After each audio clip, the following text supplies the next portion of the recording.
Allahumma shalli ala Muhammad. Assalamualaikum warahmatullahi wabarakatuh. Masuk pada keswabuktian, keswabuktian prinsip-prinsip akal, prinsip-prinsip pengetahuan, epistemologi. Epistemologi kan akal ya.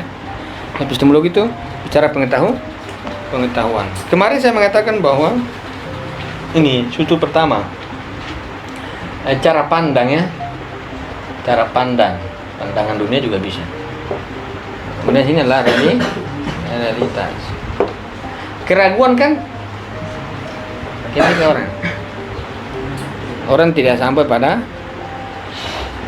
akal ya, akal. Manusia itu selalu didefinisikan bahwa dia adalah makhluk yang berakal, makhluk yang berakal. Tapi tidak semua manusia itu menggunakan akalnya,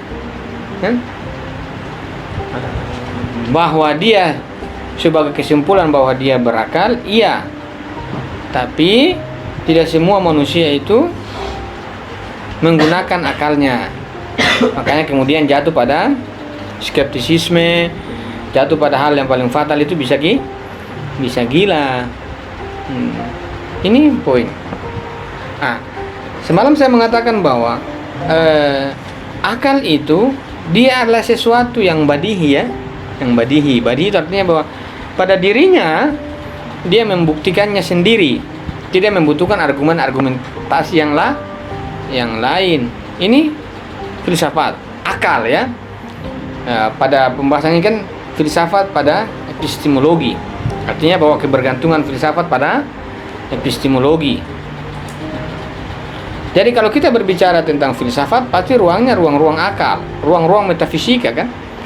Subjek filsafat itu kan ontologi, metafisika. Pada saat bersamaan kita itu membutuhkan sebuah kepastian kan, mau keluar dari hal-hal yang menyebabkan kita itu skeptis terhadap kesadaran kita. Maka ketika kita berbicara filsafat yang itu ranahnya metafisika, ranahnya adalah ruang-ruang metafisika, ketika itu tidak bisa dibuktikan, atau paling tidak metafisika itu ditarik pada hal-hal yang ilmiah, maka itu bisa membuat orang benturan. Karena metafisika adalah hal-hal yang metafisik, maka dia harus pertanggungjawaban rasionalitas. Maka untuk sampai pada sebuah pertanggungjawaban rasionalitas, kita harus membutuhkan bahwa kita menjamin bahwa akal dia tidak jatuh pada sebuah kesalahan. Kalau kita mau menyelesaikan sebuah problem, namun yang kita gunakan juga masih dalam keraguan, itu tidak bisa digunakan. Harus sampai pada tingkat keyakinan bahwa yang kita gunakan sebagai sebuah pisau analisis, pisau keluar dari segala persoalan, itu harus memang benar-benar terjamin. Harus memang benar-benar dipastikan bahwa memang alat ini adalah sebuah alat yang bisa dipercayai. Kalau tidak, akan tidak membawa orang pada sebuah keyakinan. Dan akal itu dia harus sampai pada sebuah keyakinan, karena dia tidak di sisi mana akal itu sampai pada sebuah keyakinan dan dia tidak membawa orang pada keraguan. Itu kan penting. Bahwa akal itu sampai melepaskan orang dari keraguan. Lantas di posisi mana akal itu bisa sampai meyakinkan orang dan dia bisa melepaskan orang dari segala skeptisisme. Di sini kita mau lihat, apakah kita sudah memang benar-benar menggunakan akal atau tidak. Kalau ada orang-orang yang gila dan skeptis, berarti apakah dia sudah menggunakan akalnya? Yang ada mungkin dia akal-akali, yang ada dia mungkin buat main-main akal-akalan. Padahal ada juga peran atau karakteristik akal, supaya ini karena kalau karakteristik akal yang kita mengatakan bahwa dia bisa sampai pada keyakinan, sedangkan alam ini membuat orang dalam sebuah dinamika yang tidak menentu, Tapi kita meyakini bahwa akal itu bisa melepaskan orang dari itu. Maka akal itu harus sifatnya harus mandiri. Tidak bisa tidak. Selagi akal itu tidak mandiri, berarti itu bukan posisi akal. Bukan posisi akal. Kalau masih kita terpengaruh dengan hal-hal yang di luar kita, maka kemungkinan besar keraguan itu akan menghantam kita. Maka kenapa itu akal untuk digunakan? Untuk dia melepaskan orang dari sebuah ketergantungan hal-hal yang ambigu ini. Kalau kita tidak bisa melepaskan diri kita dari semua intervensi material, maka kemungkinan besar skeptisisme tidak akan hilang. Mau dalam diri atau di luar diri pasti tidak akan hilang. Apakah kita bisa menggunakan alat lain selain akal? Apakah kita bisa menggunakan logika dan lain sebagainya? Logika. Ataukah kita menggunakan hal-hal yang empiris, yang itu bersentuhan dengan hal-hal ilmiah? Sedangkan hal-hal ilmiah itu sifatnya yang tidak menentu. Maka menggunakan hal-hal yang empiris pada sebuah basis kesadaran kita di dalam diri kita, kemungkinan besar jatuh-jatuhnya pada skeptisisme. Kalau memang itu. Dan kebutuhan kita untuk keluar dari skeptisisme harus kita keluar dari karakteristik alam. Ini pengetahuan. Kalau tidak keluar dari situ, sangat berbahaya. Sangat berbahaya. Ini poin. Saya mau melihat bahwa kebergantungan filsafat pada epistemologi dan logika. Kenapa kita memulai dari filsafat? Kenapa kita tidak memulai dari logika dan epistemologi? Nanti logika. Kenapa kita tidak mulai dari situ? Ini kita mau melihat ya kedudukannya. Apakah orang belajar logika itu dia tidak skeptis? Dia skeptis juga nanti. Apakah orang belajar epistemologi dia tidak skeptis? Nanti ada juga skeptis model epistemologi. Ada juga skeptis model logika. Tapi akal, filsafat dia tidak akan mengalami itu. Karena dia adalah sesuatu yang terlepas dari kedua ini. Artinya bahwa dia adalah sebuah ada kemandirian ya. Mandiri, namanya mandiri kan sendiri ya, berdikari sendiri, tidak terpengaruh dengan siapapun. Itu akal. Kita mau melihat. Coba tolong dibaca. Dibaca yang ini yang di halaman 102. Saya tahu kalau buku kopian itu halaman berapa? 102 itu sepertinya kalau kopian itu. Di bab bab 12. Pelajaran 12. Pelajaran 12. Halaman 101. Iya. Itu kan 11, 12. Pelajaran 12. Pelajaran 12. Sini 12 maju terus. Itu. Apa tuh? Kesuabuktian kan? Dibaca itu. Kita mau dudukan itu. Bisa jelas. Baca. Atau baca lagi pertanyaan, tapi salah nanti teman-teman bertanya. Kebergantungan filsafat pada epistemologi. Mengingat pengertian, pengetahuan mencakup persepsi dan kesadaran, banyak topik epistemologi yang dapat dikemukakan, termasuk sebagian yang tidak secara formal terkait dengan ilmu ini. Perhatikan, pengetahuan itu berkaitan dengan kesadaran ya, persepsi. Jadi orang-orang yang berpengetahuan pasti tingkat kesadarannya tinggi, persepsinya meningkat. Kalau persepsi dan kesadaran meningkat, berarti levelnya itu pasti kualitasnya lebih tinggi. Maka dia akan meninggalkan hal-hal yang kualitas rendah, kesadaran. Jadi kalau orang berfilsafat, orang yang berpengetahuan sebenarnya kualitasnya makin tinggi dan kemanusiaannya makin tinggi, kesadarannya itu makin tinggi. Kalau ada orang berpengetahuan, lantas kesadarannya itu tidak berbanding lurus dengan tingkat pengetahuannya, berarti ada sebuah problem. Apa yang menjadi problem? Apakah di pengetahuannya? Tidak. Pasti terkait dengan pengetahuan tentang dirinya. Misalnya, contoh misalnya saya mengatakan bahwa pendidikan itu adalah memanusiakan manusia. Namun kenapa sekarang tidak menjadi hal yang benar-benar terbukti bahwa orang berpendidikan tidak manusiawi kan banyak. Yang korupsi juga orang berpendidikan kan? Kenapa? Apa yang menjadi soal?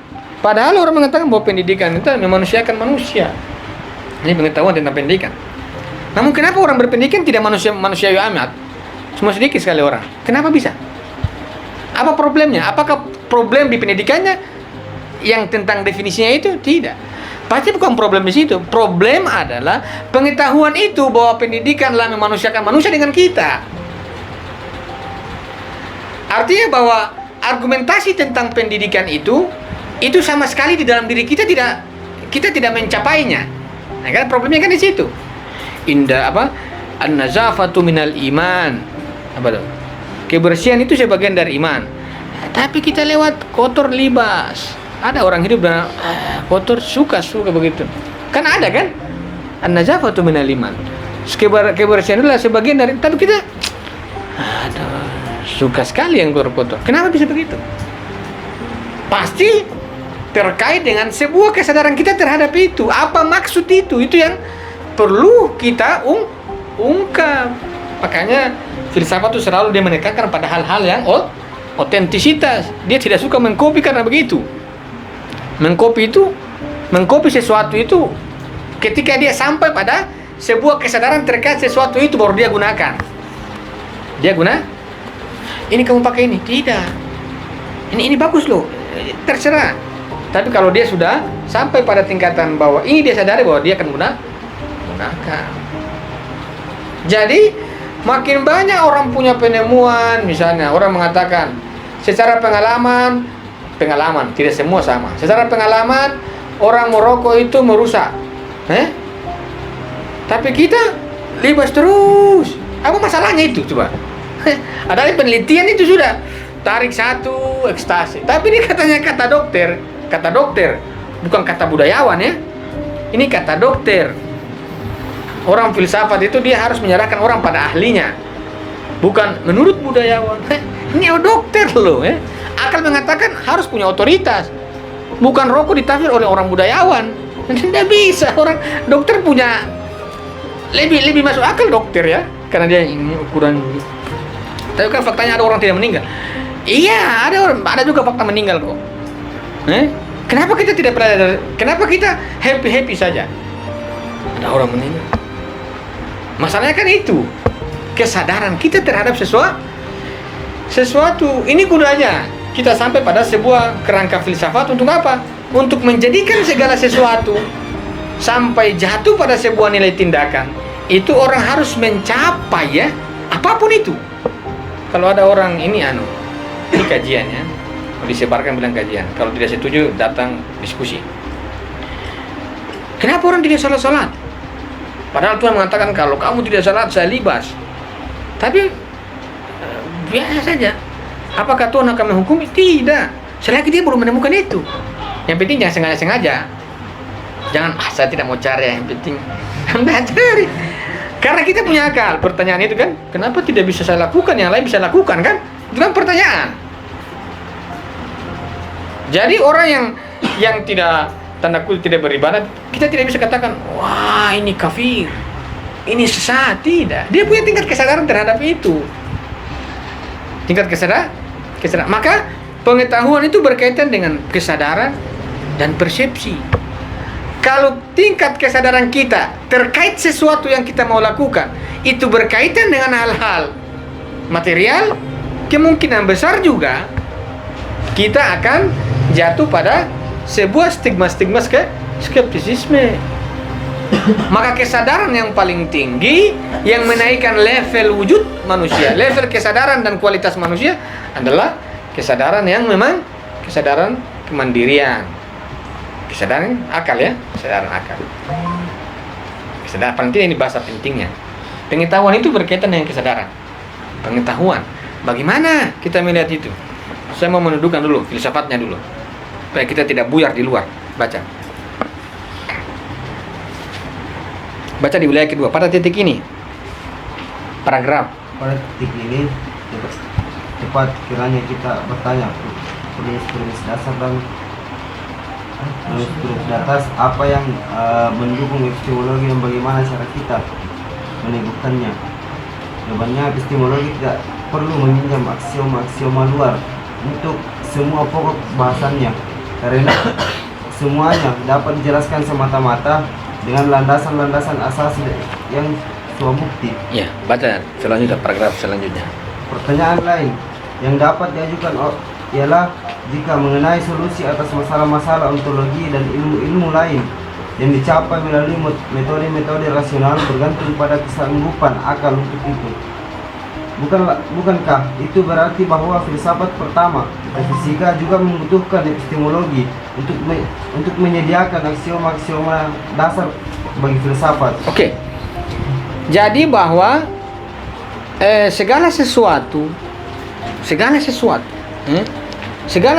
yang berkaitan dengan metode rasional ya, akal kan rasional, metode rasional apapun itu, metafisika dan lain sebagainya, itu pasti berkaitan dengan metode, bergantung pada kesanggupan akal. Perhatikan kesanggupan akal. Akal itu dia harus sampai dengan ini kesanggupan rasional ya. Rasional. Akal itu rasional. Apa yang dimaksud rasional di situ? Apa yang dimaksud rasional dalam filsafat? Nah, karena rasional itu bisa juga di barat juga bilang rasional. Semua orang bilang rasional, tapi rasional filsafat Islam itu sama dengan rasionalitas barat. Kan berbeda kan? Sama-sama kita mengatakan rasional. Orang-orang barat juga mengatakan rasional. Tapi apakah terma rasionalitas itu sama dengan yang dimaksud barat? Nah, itu kan perlu kita duduk. Rasionalitas dalam Islam paling tidak dalam tataran ini. Nanti kalau di falsafah tuna beda lagi rasionalitasnya. Tapi ini penting ini. Tingkat kita di sini, kira-kira begitu. Rasionalitas itu dia berkaitan dengan hal-hal yang badihiyat, yang niscaya. Nah itu. Jadi kalau ada argumentasi kita tidak sampai pada sebuah kebenaran yang kita bisa pastikan secara mandiri, itu tidak sampai pada lokus rasionalitas. Bagaimana bisa barat itu sampai pada tatanan rasionalitas, sedangkan dia juga menolak teori-teori kausalitas kan? Secara rasional. Bagaimana bisa dia sampai pada sebuah argumentasi rasional karena dia menolak hal-hal itu?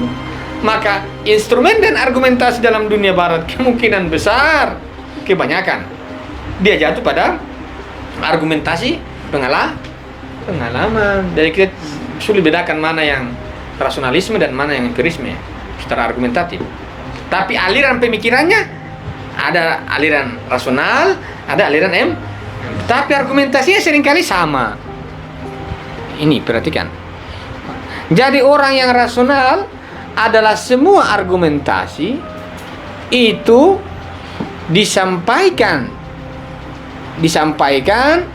diargumentasikan secara akliah, yang itu argumentasinya itu sifatnya badihi. Badihi itu bahasa Arab ya. Aksioma-aksioma yang niscaya. Itu bahasa Arab lagi aksioma itu. Saya mau cari bahasa yang lebih mudah. Nanti teman-teman cari Google aja. Yang badihi itu. Jadi kita tidak membutuhkan yang di lain. Kalau saya mengatakan Amri ini orang kaya, teman-teman, masa orang kaya begitu. Misalnya, contoh ya, kalau siapa tahu dia diam-diam kaya, ya. Nah, ini artinya bahwa argumentasi kita butuh yang lain kan? Belum meyakinkan kan? Belum meyakinkan. Tapi kalau ada argumentasinya kita itu, yang kita argumentasikan itu, ternyata kebenarannya itu pada argumentasi itu, itu bagus. Ada argumentasi kita, kebenarannya itu di luar argumentasi. Tapi ada argumentasi kita itu benarnya pada argumentasi itu. Kita sampai ini sekarang ini berargumentasi di mana? Kebanyakan argumentasi kita yang kebenarannya itu butuh klarifikasi di luar itu pasti perdebatannya panjang kan? Tapi kalau argumentasi saya kebenarannya itu termuat pada argumentasi, itu yang disebut dengan rasionalitas. Saya mengatakan setiap akibat membutuhkan sebab. Apa teman-teman mau pergi cari dulu, eksperimen dulu? Tidak kan? Bahwa kebenaran itu kan berada pada argumentasi itu kan? Itu rasional begitu. Akal itu begitu. Jadi kenapa orang menolak teori ketuhanan? Kenapa orang menolak teori metafisika? Jangan-jangan argumentasi tentang metafisika itu membutuhkan klarifikasi yang luar. Sehingga orang menolak semua teori metafisika dan teori akhirat dan teori ketuhanan karena dia menjelaskan sebuah argumentasi rasional, dan argumentasi rasionalitas itu dibutuhkan pengklarifikasian di luar argumentasinya.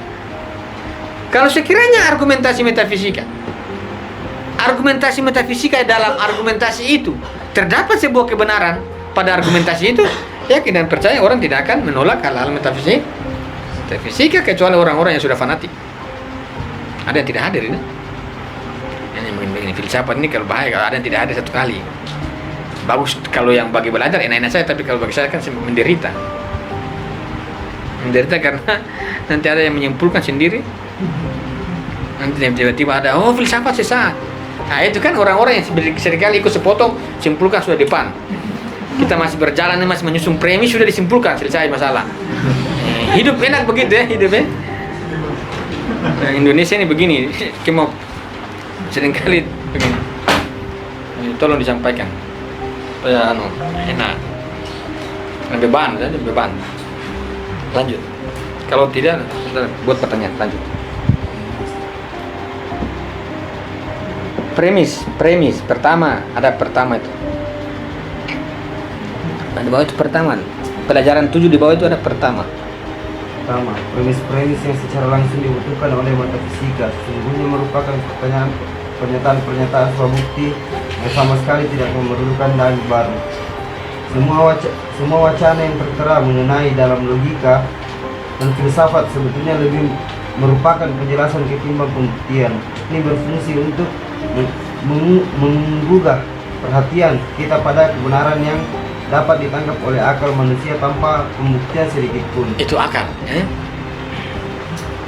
Orang berargumentasi itu bukan dia mau menunjukkan kebenaran, dia mau eksplorasi semua tentang hal-hal realitas, tapi itu akal sudah menangkap kebenarannya.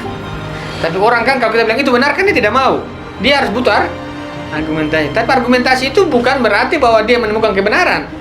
Argumentasi itu bukan fungsinya bahwa dia mau menguatkan kebenaran, tidak. Argumentasi itu hanya mau mengelaborasi memetakan sebuah melalui penjelasan agar akal manusia itu iya kebenarannya begitu. Maka argumentasi itu penentu untuk akal manusia menangkap kebenaran kan?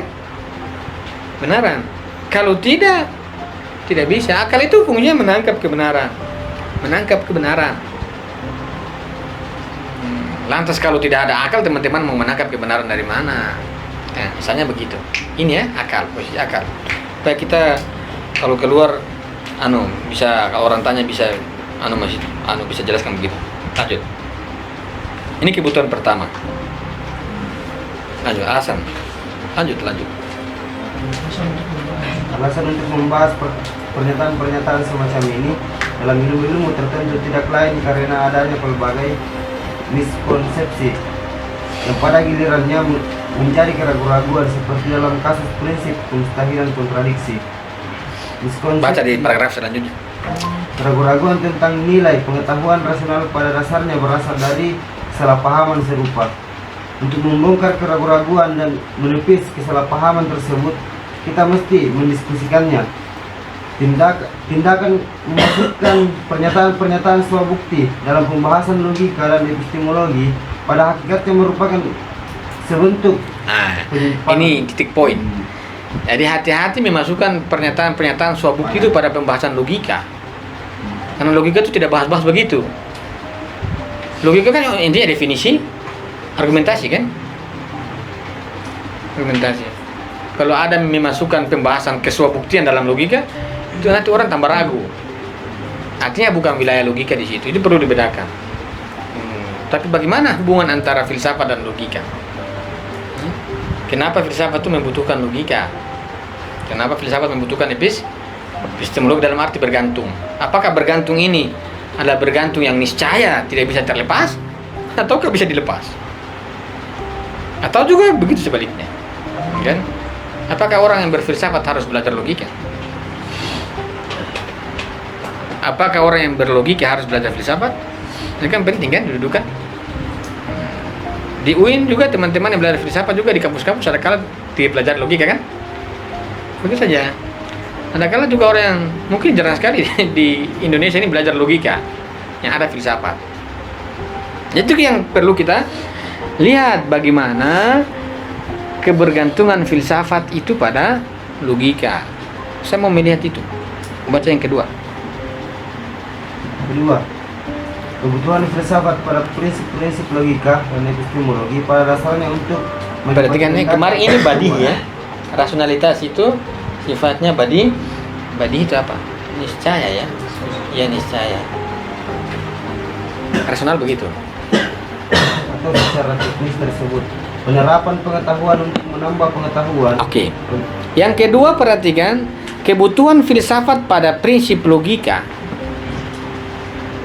Prinsip-prinsip logika dan epistemologi pada dasarnya untuk melipat gandakan pengetahuan secara teknis saja. Melipat gandakan. Lalu kalau kata Mula Sadra bahwa misalnya ini saya punya bahasa tapi maksudnya begini. Ini baju, kemudian kita tambah lagi pakai baju. Tapi jangan buka baju ini, tambah terus baju, tambah. Jadi pakai baju ini tambah lagi jaket. Lalu tambah lagi jaket, tambah terus. Jadi filsafat itu membutuhkan bergantung secara teknis. Secara teknis berarti tidak niscaya. Secara teknis kepada logika dan epistemologi itu untuk menambah pengetahuan terus bertambah. Jadi untuk mendapatkan pengetahuan yang lebih perhatikan pengetahuan yang lebih, maka dia membutuhkan logika. Tapi ini hanya sebagai sebuah teknis. Tapi apakah filsafat tidak menghasilkan pengetahuan ketika tidak mempelajari logika? Tidak. Dia akan menemukan pengetahuan, tapi pengetahuan yang sifatnya badi. Misalnya setiap akibat membutuhkan sebab, itu kan pengetahuan niscaya kan? Tapi orang-orang yang berfilsafat tidak membutuhkan logika, dia bisa mendapatkan pengetahuan. Maka filsafat dengan logika itu keterkaitannya bukan hal-hal yang wajib, tidak diwajibkan dalam artian bahwa hubungan antara filsafat dan logika itu niscaya tidak. Tapi kebutuhan filsafat pada logika itu hanya mau menambah pengetahuan yang baru. Kalau di akal manusia ada yang disebut dengan pengetahuan rasional niscaya. Kemudian dia membutuhkan logika untuk menambah pengetahuan yang baru. Lantas pengetahuan yang baru itu sifatnya apa? Niscaya atau tidak? Kira-kira niscaya apa tidak? Filsafat itu akal ya. Kalau saya bilang filsafat akal. Filsafat itu tanpa logika dan epistemologi dia punya pengetahuan sendiri. Pengetahuan yang sifatnya niscaya. Setiap akibat membutuhkan sebab. A sama dengan A, misalnya ya. Ini pengetahuan niscaya.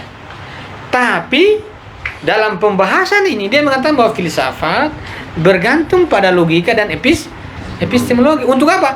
Untuk menambah pengetahuan satu menjadi pengetahuan yang baru. Terus begitu berlipat. Maka pertanyaan kemudian, pengetahuan yang ditambah itu pengetahuan niscaya apa bukan? Karena kalau pengetahuan niscaya, maka tidak butuh logika kan? Dia bisa mandiri kan? Akal bisa menemukan ya. Dia membutuhkan sebab. Begitu ya kan? Kalau pada akal. Tapi kenapa dia membutuhkan logika untuk menambah pengetahuan terus berlipat ganda? Pengetahuan yang berlipat ganda ini, pengetahuan yang sifatnya apa? Tidak mungkin niscaya. Tidak mungkin kalau pengetahuan niscaya, tidak usah sekolah tinggi-tinggi. Setiap akibat membutuhkan sebab. Sama-sama saja itu. Sama kan? Orang filsafat begitu. Setiap akibat membutuhkan sebab. Begitu saja. Pengetahuan cuma itu saja. Yang niscaya. Tapi kebutuhan filsafat pada logika, perhatikan. Ini filsafat ya. Filsafat pada logika, perhatikan. Logika. Ini menambah pengetahuan. Dan itu adalah kebutuhan yang disebut dengan kebutuhan sekunder. Sekunder itu nomor 2 ya. Jadi orang berfilsafat tidak menjadi niscaya untuk mempelajari logika. Tapi kalau dia tidak mempelajari logika, maka yang terjadi dia punya pengetahuan stagnan. Niscaya terus kan dia. Pokoknya begini, kafir. Pokok-pokok ya. Ternyata dia juga pokok. Karena pokok namanya jadi pekok. Ini ya, perhatikan. Filsafat butuh logika itu hanya sebuah kebergantungan sekunder. Artinya ada juga orang berfilsafat tidak butuhkan logika. Tapi ada juga pengetahuan yang dia dapatkan karena pengetahuan yang sifatnya niscaya. Tapi kalau filsafat membutuhkan logika, maka akan ada akan ada pengetahuan yang baru, yang itu pengetahuan itu bukan pengetahuan niscaya. Yang kita katakan, saya tidak bahas panjang. Yang kita katakan dia sebagai pengetahuan teoritis. Ini terus berkembang. Jadi kalau kita mau berkembang itu. Tapi kita tidak bilang kamu orang filsafat harus belajar logika. Tidak. Tapi orang logika harus belajar filsafat. Itu diwajibkan. Karena kebutuhan antara filsafat ke logika itu sekunder, tapi kebutuhan logika pada filsafat itu primer. Wajib itu ya. Karena kalau orang logika tidak belajar filsafat, lantas kalian mau menghasilkan apa? Filsafat tanpa logika dia bisa menghasilkan pengetahuan.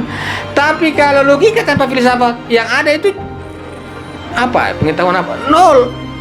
Kenapa dia mau olah? Logika kan alat ya. Kalau tidak ada yang memberikan dia memberikan dia bahan yang dia olah apa? Tidak bisa mengolah. Maka kalau teman-teman belajar orang logika bicaranya itu premis. Tapi premis itu muncul dari mana? Yang intinya bahwa orang-orang logika mengatakan, misalnya contoh, premis mayor minor konklusi. Mento cuma itu. Kalau tidak ada isi premis, dari mana isi premis itu? Diambil dari mana isi premis itu? Dari logika? Tidak, logika itu cuma mayor, minor, konklusi. Itu cara kerjanya kan? Tapi yang di dalam mayor itu apa? Minor itu apa? Konklusinya itu bagaimana? Apakah dari logika? Tidak. Teman-teman kalau orang logika sedikit hafal-hafal rumus. Mayor, minor, konklusi.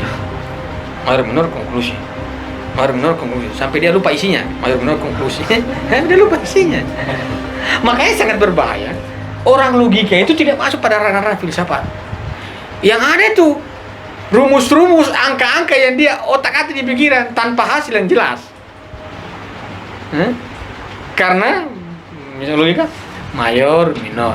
Nah, namanya logika kan dia hanya bicara definisi argumentasi ini dengan ini. Nanti teman-teman di bulan Februari logika sekitar 30 sesi. Supaya bisa membedakan di mana ruang-ruang logika tuh ya. Oh, ini proposisi logika dia pakai. Ini proposisi epistemologi, ini filsafat, itu perlu dibedakan. Supaya jangan libas sembarang. Libas, orang bicara logika kalian taruh filsafat. Orang bicara filsafat kalian taruh itu logika. Terakhir apa semuanya bingung kan? Terakhir diskusi akhir-akhirnya simpulkan masing-masing. Kan tidak ada akhir. Tidak ada akhir kan begitu kan? Perhatikan itu. Oh, ini sekunder kan? Karena kalau tidak ada dalam logika misalnya, kenapa harus logika itu secara primer membutuhkan filsafat? Dalam logika dia bisa menyusun premis. Tapi isi premis dari mana? Itu yang pertama. Yang kedua, logika tidak mengetahui apakah premis ini benar atau tidak. Kan? Maka kebenaran dalam logika itu berbeda dengan kebenaran dalam filsafat. Kebenaran dalam logika yang penting premisnya mayor minor benar, kan? Mayor minor yang penting isinya di situ. Misalnya saya contohkan misalnya batu itu berlian, kucing batu, kucing benar itu secara logika karena dia sudah masuk dalam mayor minor konklusi. Tapi filsafat mengatakan kamu ngawur. Itu isinya kamu dari mana kau ambil begitu? Akan dikritik sama ruang falsafi Makanya kalau orang tidak logika tanpa filsafat, wah. Makanya di dunia Yunani, orang-orang yang pelajari logika, orang-orang yang skeptis dan sofis. Yang penting argumentasi, kasih kalah orang. Kalahkan orang, menang. Jaksa kan, pengacara kan kalau dalam Yunani. Yang penting debat. Tanpa ada kerangka bahwa premisnya itu benar apa tidak. Makanya logika itu harus diniscayakan ya. Niscaya, ini primer. Membutuhkan ini. Tapi filsafat tidak. Di sini dicontohkan bahwa kebutuhan filsafat, kebutuhan logika pada filsafat itu seperti ilmu sains terhadap prinsip-prinsip sains. Wajib itu kan? Kalau tidak bagaimana ukur sains berjalan? Tapi kalau filsafat tidak. Prinsip-prinsip sains kan dia tidak selalu butuh sains. Sendiri kan? Sendiri. Perhatikan ini. Lantas bagaimana model epistemologi? Perhatikan. Filsafat membutuhkan logika itu dia mau menemukan pengetahuan yang baru. Kalau pengetahuan niscaya itu bukan pengetahuan baru. Pengetahuan yang lama itu. Tidak usah sekolah tinggi-tinggi hanya pelajaran niscaya itu. Sampai dokter kausalitas. Itu sudah. Itu sampai teman-teman mati tidak akan berkembang itu pengetahuan niscaya. Betul. Tidak akan berkembang. Makanya kalau dibilang orang filsafat itu memang tidak akan membawa perubahan. Karena apa? Setiap akibat membutuhkan sebab. Begitu terus sampai di situ juga ada kehancuran, kejaliman. Setiap akibat membutuhkan sebab. Kan begitu kan? Tidak bertindak itu. Makanya seringkali dikatakan bahwa kesadaran filosofis itu harus ada kesadaran logika dan kesadaran ilmiah. Harus ada itu. Kalau tidak ya teman-teman di ujung gunung baru bertasbih, ya Allah, kenapa alam ini begini? Bukankah ada setiap akibat pasti ada sebab? Tapi apa sebabnya? Yang penting begitu saja terus. Pasti makanan tidak akan masak. Teman-teman lapar, setiap akibat pasti ada sebab. Setiap akibat itu teman-teman lama-lama mah. Lambung bisa rusak. Cari saja makan kan. Ini perhatikan supaya teman-teman bilang ini filsafat logika. Kebutuhan baru. Kenapa kita mengatakan ada pengetahuan baru? Karena ada akan memberikan sumbangsi tertentu di dalam karena logika kan disebut dengan ilmu alam dalam epistemologi kan. R1 itu logika.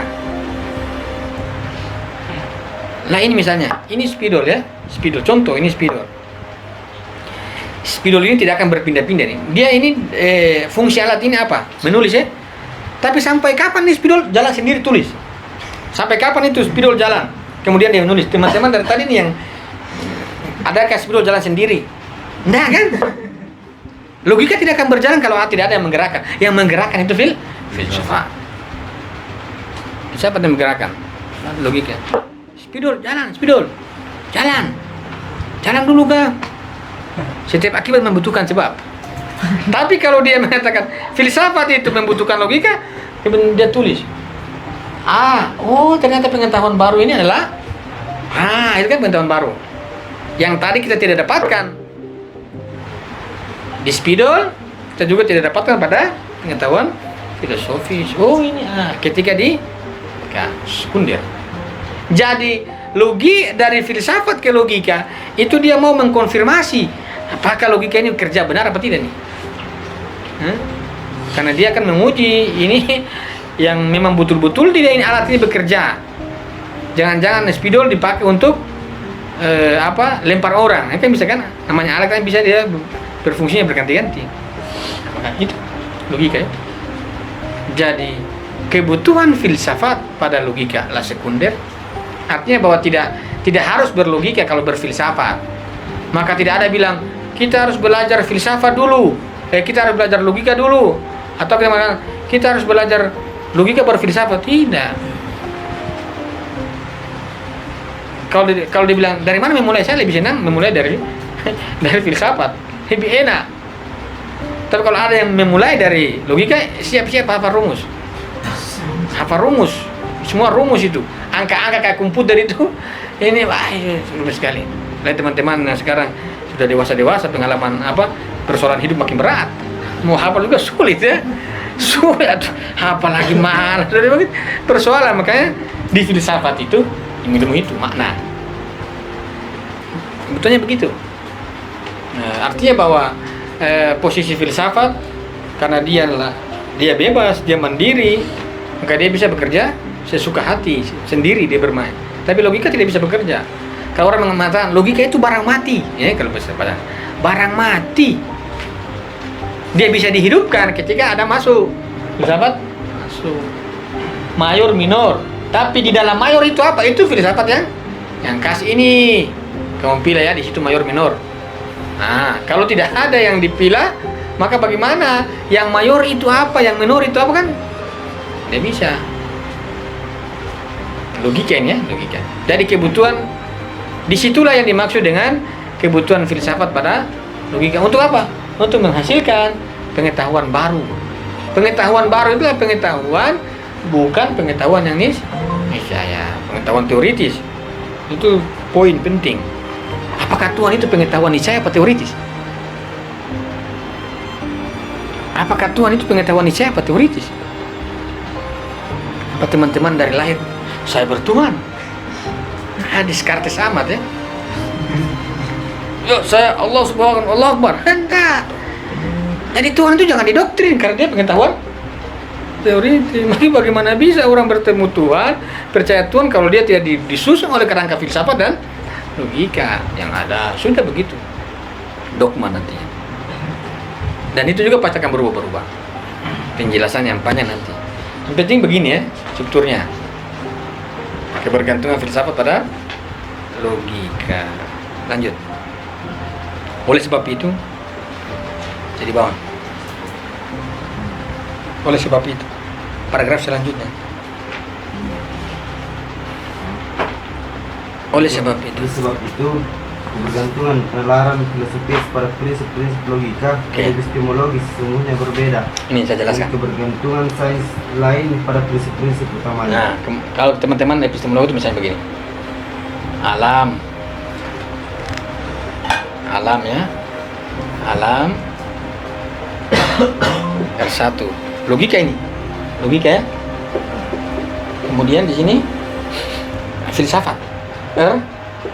Ini filsafat. Filsafat. Ini apa? Ini logika. Epistemologi di mana? Epistemologi di mana? Ini niscaya, kan? Niscaya. Epistemologi itu dia berkait dengan ini tahapan dan lain-lain sebagainya. Maka kebutuhan logika pada epistemologi juga niscaya. Kebutuhan antara epistemologi, logika dengan filsafat itu niscaya. Tapi kebutuhan filsafat pada dua ini tidak primer. Tidak primer. Tapi karena kita itu punya kebutuhan untuk menambahkan pengetahuan baru terus-menerus, maka seharusnya filsafat itu harus diniscayakan pada logika dan epistemologi. Artinya bahwa kalau kita tidak kaitkan juga tidak masalah ya. Tidak masalah. Tapi kalau kita mau menjadikan bahwa pengetahuan kita tiap hari itu bertambah, kesadaran kita itu tiap hari itu mendapatkan sebuah kualitas pemahaman yang lebih tinggi, maka kita harus meniscayakan filsafat itu harus niscaya berhubungan dengan logika dan epistemologi. Tapi kalau tidak diniscayakan, tidak diprimerkan, tidak menjadi soal. Tapi kita akan menemukan pengetahuan yang niscaya. Tapi kalau kita mau primerkan, maka kita akan mendapatkan pengetahuan yang bertambah. Tapi kalau tidak mau diprimerkan juga tidak masalah. Tapi saya yakin dalam fitrah kita, karena kita adalah manusia yang membutuhkan sesuatu yang tiap hari mau berubah yang lebih baik dari hari ke hari, maka sudah sewajarnya kesadaran kita mengatakan kebutuhan antara filsafat pada logika dan epistemologi itu harus primer. Kalau kita mau membangun filsafat sebagai sebuah basis peradaban Indonesia, harus dikaitkan ke tiga basis itu. Kalau tidak, teman-teman, di lorong setiap akibat membutuhkan sebab, setiap akibat membutuhkan sampai begitu sampai dunia akhirat. Setiap begitu. Tapi kalau kita mau membangun sebuah kerangka masyarakat, membangun sebuah peradaban Indonesia, maka harus diprimerkan itu. Primerkan. Kalau epistemologi kan tahapan kan? Tahapan. Maka skeptisisme itu muncul di mana? Skeptisisme itu munculnya di dua ini. Epistemologi bisa dia muncul, di logika bisa dia muncul. Dan kalau filsafat itu bisa muncul karena dia terlepas. Kalau epistemologi, skeptisismenya bagaimana? Pada tahapan mana kan bisa diketahui. Apalagi logika misalnya, saya mengatakan HP itu berlian itu batu, HP batu itu, kenapa bisa begitu? Ragu kan? Ada juga keraguan-keraguan. Kalau memang logika tidak masuk pada ranah filsafat untuk membutuhkannya, maka orang-orang yang mengalami sebuah pemahaman yang logis itu bisa jatuh pada sebuah skeptisisme. Di barat itu, kalian kira bahwa mereka tidak belajar logika? Mereka belajar logika, tapi skeptisismenya itu tinggi. Sekarang kan di barat orang sudah kebanyakan menolak logika Aristoteles. Kalaupun filsafat, pasti filsafat yang tidak ada sentuhan hal-hal yang ilmiah. Jadi apakah orang berlogika itu keluar dari keraguan? Tidak. Hanya filsafat yang bisa melepaskan orang dari segala keraguan. Maka yang dimaksud bahwa pengetahuan yang bisa melepaskan orang dari segala keraguan, apakah dia pengetahuan yang sifatnya niscaya ataukah pengetahuan yang sifatnya pembaharuan itu? Masalahnya yang keraguan kan di sini. Berarti kan keraguan kan yang ini kan. Di sini kan tidak ada keraguan kan? Yang ini kan ragu di sini. Nah, di sini kan keraguan. Ada realitas alam kan? Keraguan. Maka bagaimana keraguan ini bisa hilang? Ya harus diprimerkan agar mendapatkan pengetahuan pasti. Kalau kalian tidak primerkan, tidak menjadi soal. Tapi teman-teman akan mengalami sebuah kegalauan kehidupan. Jadi temukanlah kepastian pada keraguan-keraguan itu dengan nalar-nalar yang badihi, filsafat. Melepaskan filsafat dalam kehidupan, jujur kalian akan mengalami sebuah gelombang skeptisisme yang dahsyat. Tapi kalau teman-teman mau lari juga tidak masalah. Nggak usah menghindar dari kenyataan, diam-diam aja. Saya malas pikir-pikir dari pasar ragu. Tapi kan keraguan kan ada juga dari dalam yang muncul tiba-tiba. Kenapa saya harus lari? Ini skeptisisme ya. Jadi kalau orang mengatakan, mungkinkah kita sampai pada sebuah kepastian dan kebenaran? Skeptisisme pasti menolak, karena dia menolak falsafi. Dia menolak falsafi. Artinya bukan dia menolak, artinya dia menolak itu bahwa dia tidak mau melihat konstruksi filsafat itu berelasi dengan hal-hal yang ilmiah. Bukan dia tolak. Jadi dia pisahkan. Di dunia barat itu antara rasionalisme dan empiris kan benturan. Maka rasionalisme juga akan mengalami sebuah keraguan, ujung-ujungnya kan juga sampai pada sebuah nomena, ragu juga dia kan, skeptisisme yang makanya menurut Abdul Taqi Misbah, orang yang menghancurkan metafisika ini teorinya kan, membuat orang jadi ateis. Rasionalisme di barat itu kan ujung-ujungnya nomena, tidak bisa dibuktikan pada dirinya kan, maka orang tidak percaya Tuhan. Lebih jatuh pada materialis. Orang-orang yang pegang materialisme juga jatuh pada ateisme. Rasionalisme di barat juga jatuh pada ateisme. Maka mau rasional mau materialisme di barat itu ujung-ujungnya anti Tuhan. Karena dia tidak bisa buktikan. Karena dia tidak bisa memasukkan itu. Kalau keraguan, orang beriman juga ragu. Maka keimanan itu sebagai sebuah pelarian keraguan di dunia Eropa. Kalau di Islam, kalau ada yang demikian saya kurang tahu itu konstruksi apa. Ada musibah, astagfirullah ya Allah, ada musibah. Setelah aman, mulai kacau lagi. Pikiran mulai liar lagi. Ketika ada musibah lagi mulai lari. Ya Tuhan, saya ada musibah. Nah itu jadi Tuhan itu tempat keluh kesah. Keluh kesah. Kalau ada masalah ngadu, kalau tidak ada masalah cuek. Nah, kan begitu. Jadi kehidupan kita begitu. Jadi kita percaya Tuhan kecuali kita ada bencana. Makanya kalau orang-orang Eropa, orang ini makin sadar dia akan menolak Tuhan kan? Kalau kepercayaan dirinya makin tinggi, maka Tuhan dia tolak. Bahwa masalah ini kan saya bisa selesaikan, tidak usah Tuhan. Dan orang yang menyerahkan dirinya pada Tuhan adalah orang-orang yang memiliki kelemahan pada dirinya. Masalah lari. Setelah kuat, saya bisa selesaikan masalah, kenapa harus mengadu? Nah, ini kemudian Agus Comte menyusun standar tahapan pengetahuan kan? Dari mitos, falsafi, kemudian ilmiah. Makin orang bisa menjawab hal-hal ilmiah, mitos-mitos ketuhanan akan ditolak. Comte begitu. Bisa tidak bahas itu. Positivistik namanya. Keraguan kan munculnya di sini. Di sini tidak ada keraguan. Apakah ada keraguan pada hal-hal yang filosofi? Tidak. Anda kan terlepas. Ini keraguan. Kalau ini keraguan, maka bagaimana logika bisa selesaikan keraguan? Bagaimana epistemologi bisa selesaikan keraguan? Tidak akan bisa. Salah satunya harus menarik filsafat untuk selesaikan keraguan. Sampai di mana keraguan itu sampai pada sebuah posisi mana keraguan itu bisa hilang?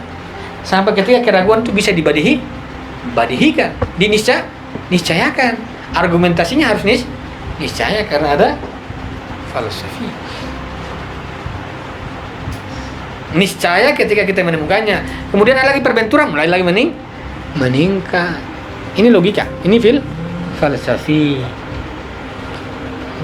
Maka kalau orang mulai dari mana skemanya terserah. Tapi paling tidak saya menunjukkan bahwa nilai penting dari filsafat dengan ilmu-ilmu yang lain. Saya lebih senang dari filsafat menuju ke bawah, lebih enak. Kalau yang dari logika ke atas ada kala ribet, harus hafal rumus. Bagi teman-teman tidak suka matematika kan, 2 tambah 2 4, akar kuadratnya banyak sekali. Bahkan rumus-rumus logika itu definisi juga pakai rumus. Definisi pakai argumentasi juga pakai rumus. Argumentasi itu banyak sekali. Sama pada teori diskusi dan jadal dan lain sebagainya, banyak sekali. Nah, selesai itu buat teman-teman masuk 30 sesi mungkin Februari. Filsafat itu nanti dilanjut, jadi lumayan berat sampai di puasa masuk di teologi persepsi, bicara tentang Tuhan sebagai sebuah visi pengetahuan. Kira-kira begini. Baik, kalau teman-teman mau pulang kan pulang saja. Kalau ada orangnya belajar saja kan, yang di luar Jogja terutama. Kira-kira begitu. Ada pertanyaan? Ini masih sekedar pengetahuan. Silakan. Apa itu pengetahuan saya dan apa itu pengetahuan teori? Untuk sementara pengetahuan saya itu mentok begitu, tidak berubah. Pengetahuan teori itu berubah-berubah. Nah, untuk sementara itu. Nanti besok lain ceritanya lanting. Sementara itu tahan dulu itu tahan. Ini yang dimaksud dengan metodologi tahapan kan? Yang penting begitu dulu begitu. Namanya karena dia kan pengetahuan baru kan, pasti tidak tetap kan? Berubah, Tuhan teoritis itu. Jadi kalau orang berubah dari Tuhan satu ke Tuhan yang lain wajar, ini teoritis ya. Kalau pokoknya Allah Subhanahu Wa Taala, berarti filsafat itu. Kalau ketika dia bergabung dengan realitas, ternyata banyak juga ini pindah juga. Bisa begitu contoh. Tapi kalau teman-teman mudah-mudahan jangan. Kira-kira begitu ya. 2 model ini. Lantas keraguan itu muncul di mana? Kalau ini kan hal-hal yang badihi, tidak ada keraguan kan? Berarti keraguan di sini. Itu nanti besok kita bahas pembagian ilmu husul dan huduri. Tingkat keyakinannya dan kepastian posisi mana. Tapi sebelum itu saya akan bahas teori skeptisisme dulu ya. Mengkritik skeptis dulu supaya kita bisa keluar dari skeptis dulu. Jangan kita langsung masuk, terakhir kita masih saya skeptis terus. Kita selesaikan skeptisisme dulu. Jadi kira-kira begini, ya. Itu adalah sebuah keniscayaan filsafat. Jadi kalau intinya bahwa kita ini mau mau sampai pada titik kepastian. Dan kepastian itu cuma ranah filsafat dan sifatnya badihi kan? Badihi. Maka semua itu harus dibadihikan. Apapun dibadihikan. Yang sifatnya pengetahuan yang teoritis. Kira-kira begitu. Ada pertanyaan? Kalau tadi pusat ada sebut akal badihi itu argumen yang satunya eksperimental. Eksperimen ini Eksperimen itu biasanya ini. berarti masih dalam ranah keraguan itu. Oh iya, eksperimen tuh ragu tuh, banyak sekali orang ragu tuh eksperimen. Dia pakai empiris. Gimana kok bisa begini nih? Nah, begitu. Begitu. Sampai kapan teman-teman lihat orang empiris itu mukanya bahagia? Teman-teman kayak lab-lab itu coba lihat orang eksperimen tuh. Kapan mereka itu bahagia, lahir batin? Tertekan. Kenapa begini hidup? Kan dia berubah ya. Berubah itu ya. Orang-orang sains biasanya begitu. Mukanya tegang sekali. Coba teman-teman lakukan penelitian. Kebanyakan orang-orang yang radikal, tanda kutip, orang-orang yang ekstremis, kan orang-orang sains. Karena otaknya sudah lari kan, coba-coba lari dalam hal dogma. Coba teman-teman, kurang misalnya masuk bahwa UGM dan UNY itu adalah penyuplai radikalisme mahasiswa yang tertinggi kan di Jogja. Coba lacak itu mahasiswa dari mana? Kedokteran, biologi, fisika, orang-orang sains kan? Iya, ragu ya, lari terpaksa agama sebagai bentuk pelarian. Ketakutan banget lari. Dia sudah ragu, tiba-tiba ada dogma masuk, neraka, lompat. Coba kapan radikalisme bisa lolos di fakultas filsafat? Kapan itu? Tidak akan lolos. Maka untuk menjawab radikalisme tidak usah terlalu banyak, disebarkan epistemologi biar begitu kan? Ini katanya revolusi mental. Apa nih revolusi? Ya revolusi aja pakai filsafat biar direvolusi pemikirannya. Maka menjadi relevan bangsa ini harus begini terus. Kira-kira begitu ya. Jadi orang empiris itu teman-teman seringkali orang bilang kaku ya. Kaku. Tidak pernah bahagia orang empiris itu. Orang sains itu tidak pernah bahagia. Walaupun duitnya banyak. Dokter kan banyak duit ya. Gaji satu kali suntik itu banyak. Tapi hidupnya tidak tenang. Tiba-tiba dia suntik, tiba-tiba mati, mayat. Kenapa begini? Lagi dilema lah ya. Dilema. Ada bahasa cara guru spiritual minta zikir dulu. Astagfirullah. Pelarian semua. Filsafat tidak demikian. Ini pembahasan filsafat. Di mana posisi agama itu lain. Masih filsafat. Jangan dulu cara agama. Agama taruh dulu. Sampai di mana titik agama itu lompat ya. Nanti kan masih ada bulan suci Ramadan kan? Ada bulan itu. Ada tahapan bulan suci. Ini kan bukan suci ya, kita bicara begini. Filsafat ya. Filsafat. Jadi kita sudah bahwa inilah maksud kebergantungan. Jadi kebergantungan filsafat pada logika dan epistemologi itu mau melahirkan pengetahuan baru. Indonesia sampai sekarang ini teorinya lama terus, kan? Tidak pernah ada pembaharuan teori. Karena apa? Orang filsafat, fakultas filsafat di kampus-kampus tidak belajar logika dan epistemologi. Yang ada menurut ini, menurut si anu, si ini juga masuk. Terus yang mana yang terbaru? Begini saja intinya. Yang penting menurut kamu yang begitu sudah. Dari pembaharuan teori kan? Padahal pembaharuan teori itu ketika filsafat itu masuk dalam menurut itu kan mereka teori-teori baru, paradigma baru. Kalau dalam dalam ilmu agama disebut dengan istihad ya. Istihad melahirkan pemikiran baru. Kita ini tidak.